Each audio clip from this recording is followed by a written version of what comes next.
ये सोचा समझा ही मंसूबा है ना। वो ठीक कह रहे हैं इमरान खान, उनको पता है कि उनके साथ क्या होने जा रही है और वो क्यों कह रहे हैं कि अगर आप इस पे अमल करेंगे तो हम स्ट्रीट एजिटेशन शुरू करेंगे। उनके जहन में तो है कि जो वक्त 25 अक्टूबर के बाद बदलना है और जो उन्होंने अपने तय ये जहन बना रखा है कि सारे इंसाफ जो मेरे लिए, हालांकि मेरे हिसाब में तो उनको जितना इंसाफ पाकिस्तान की अदालतों ने दिया शायद ही किसी शख्स को मिला हो, कि जितना वो कहते हैं मेरे पे 200 से ज्यादा पर्चे हुए, सारों में जमानतें होती चली जा रही हैं, किसी को इस तरह का इंसाफ मिला है। लेकिन उनके ख्याल में यही है कि अब काजी साहब के बाद मुझे मिल जाएगा और गवर्नमेंट जो प्लान कर रही है वो आईनी अदालत अलग से ले जाने पे, जिसपे पीपल्स पार्टी और मुस्लिम लीग नून में तो मिसाक जमहूरियत में इत्तफाक राय मौजूद था। अब बहुत सारी चीजों पे हम बात कर रहे हैं कि जो पसे पर्दा है। समझती कि अदलिया को कंट्रोल किया जा सकता है। अदलिया तो है ही आजाद और अगर उनको मौका मिले और वो अपने फैसले खुद कर सके। सुप्रीम कोर्ट के चीफ जस्टिस का तो कभी सीनियरिटी का मसला था ही नहीं। सीनियरिटी का मसला था हाई कोर्ट के चीफ जस्टिस का।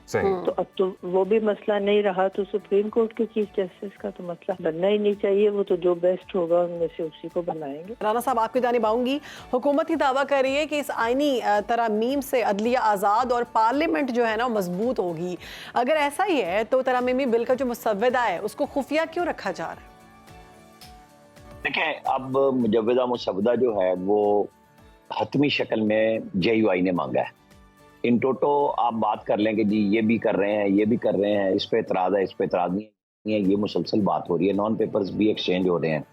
जो वज़ीर इत्तलात ने कहा कि हमने मुसव्वदा उनके हवाले किया है जी। तो उसके जवाब में गफूर हैदरी साहब ने कहा कि मुकम्मल हमें आप मुसव्वदा दें ताकि हम पढ़ के और उसके ऊपर अपनी राय कायम कर सकें। अच्छा, गवर्नमेंट क्यों चाह रही है? मुख्तलिफ लोगों की मुख्तलिफ आराएं हैं कि जी जो सर्विसेज चीफ की एक्सटेंशन का कानून है उसको आईनी तहफ़्फ़ुज़ दे दिया जाए ताकि कल को कोई आके उसे बदल ना सके। फिर उसके अंदर है कि जो आईनी कोर्ट बननी है उसकी मुद्दत जज साहिबान की और चीफ जस्टिस की उम्र होगी 68 साल की। कुछ चीज़ें आज़ादी इजहार के ऊपर हैं, कुछ आर्मी एक्ट के तहफ़्फ़ुज़ की बात हो रही है ताकि वो भी, आर्मी एक्ट से मुराद मेरी फौजी अदालतों की तरफ है क्योंकि हम आर्मी एक्ट की में ही एक्सटेंशन की बात भी कर रहे हैं जो सर्विसेज चीफ्स के हवाले से तमाम जो मुसल्लह अफवाज के कवानीन है उनमें हो चुकी है। अब इशू ये है कि बहुत सारी चीज़ों पे जब तक कैबिनेट अप्रूव नहीं करती एक वो कानूनी मसवदा तो बनता नहीं, मुजव्वदा ही रहेगा कि बिल जो है वो पहले कैबिनेट पास करती है तो फिर उसको असेंबली में भी लाया जाता है। सरकारी बिल तो इस तरह ही आता है और वो तमाम मेंबर्स के हवाले वैसे ही होना है जी। लेकिन जो गवर्नमेंट की तरफ से तेजी थी, तैयारी थी, वो सिर्फ और सिर्फ मौलाना फजलुर रहमान की पार्टी की बुनियाद पे रुक गया है कि उन्होंने ख्वाहिश जाहिर की है कि वो PTI को साथ लेके चलना चाहते हैं। एक अरसे से PTI और मौलाना फजलुर रहमान के दरमियान लड़ाई जारी थी और जिस किस्म की गुफ्तगू मौलाना फजलुर रहमान की ज़ात पे, उनकी पार्टी के हवाले से, इमरान खान से लेकर उनकी पार्टी के हर बंदे ने की, तो मौलाना फजलुर रहमान 8 फरवरी के बाद से उनको जिस तरीके से गले लगाते हैं नमाज में, उनके वो मुक्तदी हो जाते हैं PTI वाले, ये इक्तदा में होते हैं, तो वो चाह रहे हैं कि अगर ये सलूक शुरू हुआ है तो उसको एकदम बीच में छोड़ा ना जाए बल्कि कोशिश की जाए। और इसीलिए जो पार्लिमानी कमेटी है जो 20 रुकनी थी वो 33 होगी कि उसमें सेनेटर 13 आ गए और उसमें भी दोनों ऐवानों की हर पार्टी मौजूद है। जैसे एमल वली खान कौमी असम्बली में नहीं है, उनकी ANP वो सेनेट में मौजूद है, तो इस लिहाज से वो लोग भी रात को इस कमेटी के इजलास में शरीक हुए। ठीक है राना साहब, कानूनी राय भी ले लेते हैं। जस्टिस रिटायर्ड नासरा जावेद साहिबा भी हमारे साथ मौजूद हैं। नासरा साहिबा, बहुत शुक्रिया आपके वक्त का। आप क्या कहेंगी ये सारी सिचुएशन, यकीनन आप भी टेलीविजन पर देख रही होंगी जिस तरह से ये अनफोल्ड हो रही है सारी सिचुएशन के 22 जो तरामीम है उससे मुतल्लिक एक पैकेज जो है अमेंडमेंट्स का वो हुकूमत लेकर आना चाह रही है, तो क्या कहेंगे आप इस हवाले से? अच्छा जी, नासरा साहिबा से राब्ता बहाल करने की कोशिश करते हैं। राना साहब, आप ये कहिएगा कि आपको क्या लगता है कल दिन भर जिस तरह से गहमा गहमी रही है शहर इक़्तिदार में, आज ये सारा प्रोसेस मुकम्मल होता देखते हैं आप? देखिए, जर्नलिस्टों की तो छुट्टी होती नहीं, लेकिन जिनकी थी भी सही वो भी सारे ड्यूटियों पे हफ्ता और इतवार मौजूद रहे हैं जी। रात गए तक सभी लोग, क्योंकि जाहिर है पल पल की खबर लेनी भी है और नाजरीन तक भी पहुंचानी है, तो मीडिया का तो काम ही यही है जी। और उसके ऊपर हर तरह के लोग जो हर मीडियम पे मौजूद हैं वो पार्लियामेंट हाउस में मौजूद थे। कल इतवार रात गए तक फुल गहमा गहमी रही और मौलाना फजलुर रहमान मरकज़े निगाह थे, चाहे उनका घर हो या जब वो पार्लियामेंट हाउस में आ गए, क्योंकि गवर्नमेंट भी वहीं हाजिर हो रही है, अपोजिशन भी वहीं हाजिर हो रही है। चाहे वो 222 अरकान की बात हो और उसमें 2 लोगों को शामिल करना हो, तो वो पहले 8 अरकान कौमी असम्बली चाहिए जी और 5 अरकान सेनेट में सेनेट चाहिए जो JUI के हैं, जी क्योंकि ये होते हैं तो फिर आपको सिर्फ 2 आज़ाद अरकान चाहिए। और हम जब से ये सुप्रीम कोर्ट ने जुम्मे वाले दिन या हफ्ते वाले दिन, सॉरी छुट्टी वाले दिन उन्होंने जारी किया फैसला, तो हम उसी वक्त कह रहे थे कि ये 8 अरकान हैं, उमर अयूब और बैरिस्टर गौहर को निकाल के फिर भी 6 बनते हैं जो किसी भी सुप्रीम कोर्ट के फैसले में नहीं आते। आमिर साहब, माजरत आपकी जानिब दोबारा आते हैं। जस्टिस नासरा साहिबा ने हमें ज्वाइन किया है, बहुत शुक्रिया मैम, आपने सुनो पाकिस्तान को वक्त दिया। आप देख रहे हैं कि मंजर यहाँ पर आने वाले तरमीमी बिल जो है ये अदलिया की मजबूती के लिए कितना मौसर है, क्या समझती हैं? क्योंकि हुकूमत की जानिब से तो यही दावा किया जा रहा है कि इससे अदलिया मजबूत होगी, पार्लियामेंट मजबूत होगी, या फिर हुकूमत इस तरमीमी बिल के ज़रिए अदलिया को कंट्रोल करने की कोशिश कर रही है? समझती कि अदलिया को कंट्रोल किया जा सकता है। अदलिया तो है ही आज़ाद, और अगर उनको मौका मिले और वो अपने फैसले खुद कर सकें तो यकीनन आज़ाद फैसले करेंगे, और ये अब मौका है कि आज़ाद फैसले उन्होंने करने हैं इंशाल्लाह। जस्टिस साहिबा, ये कहिएगा कि ज़राए का ये बताना है अब तक, चूंकि ये मुसवदा सामने नहीं आया है क्लैरिटी के साथ, लिहाजा अभी उस तरह से तो नहीं बात की जा सकती, लेकिन अब तक की जो इतलात हैं, ज़राए का ये बताना है कि चीफ जस्टिस ऑफ पाकिस्तान का जो तकर्रुर है वो 5 सीनियर तरीन जजेस के पैनल के थ्रू किया जाएगा। तो हुकूमत जो है वो चीफ जस्टिस की तैनाती में सीनियोरिटी का जो मामला है वो ख़त्म करना चाहती है। इससे क्या हो सकता है आपको लगता है? देखिए, सुप्रीम कोर्ट के चीफ जस्टिस का तो कभी सीनियोरिटी का मसला था ही नहीं। सीनियोरिटी का मसला था हाई कोर्ट के चीफ जस्टिस का, तो अब तो वो भी मसला नहीं रहा, तो सुप्रीम कोर्ट के चीफ जस्टिस का तो मसला बनना ही नहीं चाहिए। वो तो जो बेस्ट होगा उनमें से उसी को बनाएंगे।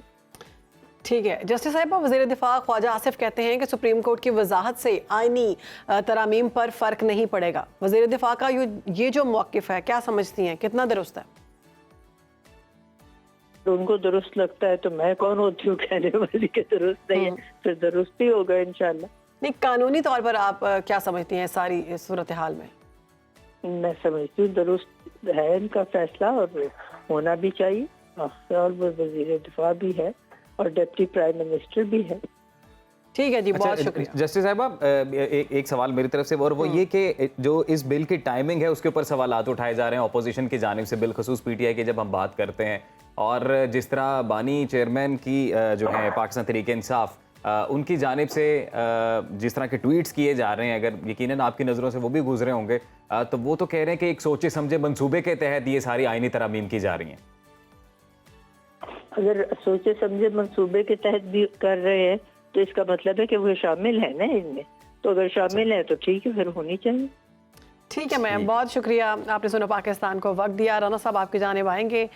राना साहब, मेरा सवाल यही है जो मैंने नासरा साहिबा से पूछा था, जैसे बानी PTI के जो ट्वीट्स आपने देखे होंगे हालिया दिनों में, उनकी जानिब से जो कहा जा रहा है कि ये, और बिलखसूस जो इन अमेंडमेंट्स की टाइमिंग है उसके ऊपर भी सवालात उठाए जा रहे हैं, तो आपको क्या लग रहा है कि ये एक रूटीन का मैटर है, ये जिस तरह से आइनी तरामीम की जा रही है, या वाकई कुछ मकासद हैं जो हासिल करना चाहती है हुकूमत और इत्तेहादी जमातें? देखें, ये सोचा समझा ही मंसूबा है ना, वो ठीक कह रहे हैं इमरान खान, उनको पता है कि उनके साथ क्या होने जा रही है, और वो क्यों कह रहे हैं कि अगर आप इस पे अमल करेंगे तो हम स्ट्रीट एजिटेशन शुरू करेंगे।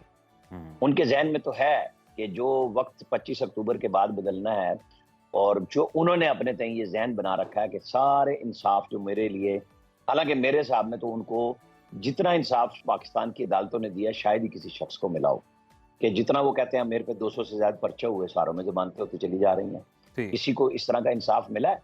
लेकिन उनके ख्याल में यही है कि अब काजी साहब के बाद मुझे मिल जाएगा, और गवर्नमेंट जो प्लान कर रही है वो आईनी अदालत अलग से ले जाने पे, जिसपे पीपल्स पार्टी और मुस्लिम लीग नून में तो मिसाक जमहूरियत में इत्तफाक राय मौजूद था। सही।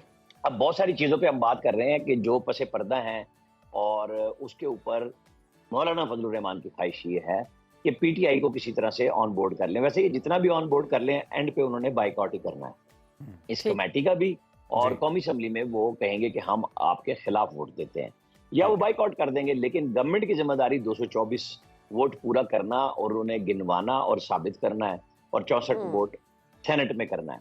तो कोशिश जो वो यही हो रही है मौलाना फजलुर रहमान को, जो मैं अब तक समझाऊं, क्योंकि उनकी तरफ से टोटल इनकार नहीं हुआ हुकूमत को, वो चाह रहे हैं कि वसीतर कंसेंसस भी हो उसमें तमाम जमातों को, और उसका वक्त बन गया है कि पीटीआई जो कहती थी, कल भी उमर अयूब ने ट्वीट किया कि हमारा इस कमेटी में सवाए अराकीन की तौहीन के और जो पार्लियामेंट की तौहीन हुई कोई मकसद नहीं है। लेकिन आपने देखा कि वो तमाम तर गुफ्तगू खत्म हो गई है और अब आ रही है आईनी तरमीम पे बात। खुद उमर अयूब सवाल कर रहे हैं, एक बात समझ नहीं आ रही, और वो ये कि ये जो मुसवदा है, जो आईनी तरामीम है, वो इतना सीक्रेटली जो है उन्हें क्यों मंजूर कराने की कोशिश की जा रही, सीक्रेटली इन द सेंस कि मुसवदा बिल्कुल सामने क्यों नहीं आया अभी तक, डिटेल्स उसके सामने क्यों नहीं आई? देखिए, जब हम बात करें तो वो यही थी कि काबीना जब तक उसे मंजूर ना कर दे तो वो कानूनी तौर पे तो बिल भी नहीं बनता। अभी वो तजावीज हैं सारी की सारी, और बिल की सूरत में भी तजावीज ही कौमी असम्बली और सेनेट में आएंगी। गवर्नमेंट ये चाहती है कि जो चीजें हमने जुबानी बताई हैं, कुछ नॉन पेपर्स की सूरत में आपको दी हैं, तो उस पर राय दीजिए। फजलुर रहमान साहब बात कर रहे हैं कि जो मैं स्टार्ट में कर रहा था कि पीटीआई और बाकी जमातें, अख्तर मैंगल साहब हैं जो कोई कौमी असम्बली में वजूद रखती हैं, कोई सेनेट में है, कोई दोनों में है, तो ये कमेटी इसीलिए फाल की गई है कि इस तरीके से एक मंजर बन रहा है कि जी तमाम पार्लियामेंट के अराकीन के जो लीडरशिप है पार्टियों की, उनको ऑन बोर्ड किया जा रहा है और उनसे सवाल जवाब हो रहे हैं। तो कल के दिन आप राणा साहब यही कह सकते हैं कि कल के दिन की विनर रही है पीटीआई, क्योंकि उनकी जानिब से तो ये कोशिश की जा रही थी कि कल ये मंजूर ना हो? नहीं, इसमें ना जो विनर है वो मौलाना फजलुर रहमान है, क्योंकि सब मौलाना फजलुर रहमान के गिर्द घूम रहे थे, क्योंकि ये पीटीआई की तरफ से वोटिंग नहीं रुकी। गवर्नमेंट को अगर मौलाना फजलुर रहमान हाँ कर दे और फिर पीटीआई रुकवा ले, फिर आप कहें कि वो विनर है। वो तो मौलाना फजलुर रहमान के कंधे पे खेलना चाह रहे हैं कि किसी तरह उनको प्लीज करके अपने मंसूबे में कामयाबी हासिल की जाए और गवर्नमेंट को पीछे हटाया जाए। और गवर्नमेंट भी बड़ी खंदा पेशानी के साथ, जिस तरह पीटीआई मुसलसल जा रही है मौलाना फजलुर रहमान की इक्तदा में मुक्तदी बनने के लिए, उसी तरह गवर्नमेंट भी पहुंच रही है। और गवर्नमेंट के लोग तो कई दफा हो चुके हैं मौलाना फजलुर रहमान के साथ, तो चीफ जस्टिस दोनों तरफ से जी चीफ जस्टिस की तौसी के हवाले से अफवाहें ज़ेर गर्दिश कर रही हैं, मगर हुकूमत ने यह वाज़ेह कर दिया है कि चीफ जस्टिस की मुद्दत मुलाजमत नहीं बढ़ाई जा रही। अब ये मामला ख़त्म हो गया, फिर आप क्या समझते हैं? और फिर आईनी तरमीम की मंजूरी के बाद ये मामला सामने आएगा मजीद? नहीं, देखें, मौलाना फजलुर रहमान ने जो बात पहले दिन कही थी कि हम किसी एक्सटेंशन पे या जजों की मुद्दत मुलाजमत बढ़ाने में साथ नहीं देंगे, गवर्नमेंट ने कह दिया हम वो नहीं कर रहे। ठीक। उसका हल ये निकाला गया कि कॉन्स्टिट्यूशनल कोर्ट यानी आईनी अदालत बना दी जाए और उसमें जजों की उम्र 68 साल कर दी जाए। यानी काजी फायद ईसा साहब यकीनी तौर पे अगर ये कानून आइन बन जाता है तो चीफ जस्टिस होंगे आईनी अदालत के। और ये जो सुप्रीम कोर्ट सारा वक्त सियासत खेलती है, जिसमें काजी फायद ईसा भी शामिल है, उसमें तमाम जजेस शामिल हैं, पिछले जितने जा चुके और आज जो बैठे हैं, कि हर आम आदमी का केस छोड़ के हर बड़ी सियासी जमात और हर कानूनी आईनी नुक्ते पे अदालतें सारे काम छोड़ के लगे हुए हैं। इसलिए हम टॉप से नीचे से ऊपर आए हुए हैं। टॉप में हम कहीं नहीं हैं, हम नीचे से टॉप पे हैं। दिफा ख्वाजा आसिफ वाली बात ही कर दी, उन्होंने भी बोला कि सुप्रीम कोर्ट को तो चाहिए कि फिर इलेक्शन कमीशन में बतौर सियासी जमात ही अपने आप को रजिस्टर्ड करा लें। नहीं, देखें, आप उसकी बात कर रहे हैं। जब गवर्नमेंट गई थी इमरान खान की, तो फवाद चौधरी ने क्या कहा था केपी हाउस में प्रेस कॉन्फ्रेंस में, उस वक्त वो पीटीआई के अंदर ही थे, उन्होंने कहा जी फौज और अदालतें दो सियासी जमातें हैं। तो अंदर से सारी सियासी जमातों को पता है कि वो किससे प्रेशर में रहते हैं और क्या होता है। इस दफा फौज और अदलिया एक नहीं रहे, जिसकी वजह से सारे मसाइल बन गए हैं कि मामला सेट नहीं हो रहे।